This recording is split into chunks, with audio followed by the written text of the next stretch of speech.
इसी बीच जब जेन अकेली बैठी होती है तो उसे मलबे के बीच अपनी गोलियों की एक बोतल दिखाई देती है। पास ही उसे टूटे हुए कांच का एक तेज टुकड़ा भी मिलता है। वो चुपचाप इन दोनों चीजों को अपने पास रख लेती है।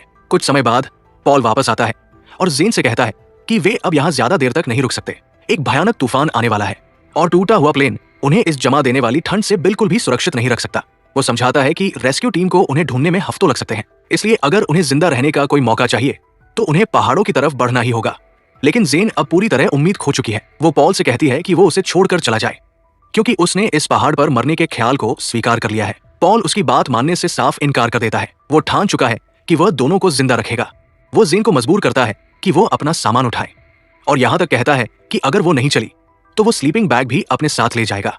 फिर भी जेन जिद पर अड़ी रहती है और उसे अकेले जाने के लिए कहती है। लेकिन जैसे ही पॉल सच में उसे छोड़कर आगे बढ़ने लगता है, अकेले रह जाने की सच्चाई उसे अंदर तक डरा देती है। वो तुरंत उसके पीछे दौड़ती है, बर्फ में उसके कदमों के निशान पकड़ते हुए, और अपनी हरकत के लिए माफी मांगती है। अब ये दोनों बचे हुए लोग बर्फ से ढके उस खतरनाक पहाड़ी इलाके में मीलों तक चलते चले जाते हैं। जिंदगी और मौत के बीच हर कदम एक नई परीक्षा बन चुका है। आखिरकार चलते चलते वे एक ऐसी जगह पहुंचते हैं जहां रास्ता अचानक खत्म हो जाता है।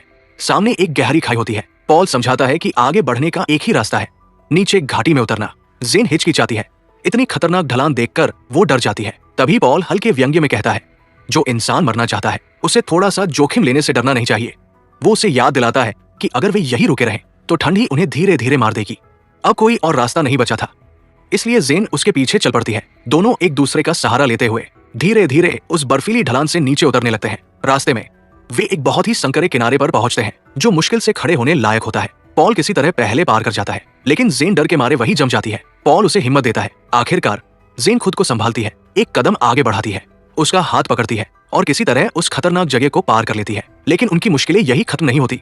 कुछ ही दूर जाकर उन्हें एहसास होता है कि रास्ता फिर से खत्म हो चुका है। अब कोई और विकल्प नहीं बचा। अचानक पॉल बिना सोचे समझे नीचे बर्फ में छलांग लगा देता है और जोर से चिल्लाकर जेन से कहता है वो भी उसके पीछे आए। पॉल को सुरक्षित नीचे गिरते देखकर जेन भी हिम्मत जुटाती है और छलांग लगा देती है। वो उसके पास ही आकर गिरती है, लेकिन कूदते समय उसकी जेब से गोलियों की एक बोतल नीचे गिर जाती है। जब पॉल उस बोतल को देखता है तो वो जेन से सवाल करता है। जेन सच स्वीकार करती है कि ये गोलियां उसका आखिरी रास्ता थी। अगर हालात उससे सहन नहीं हुए तो वो इन्हीं के सहारे सब खत्म कर देती।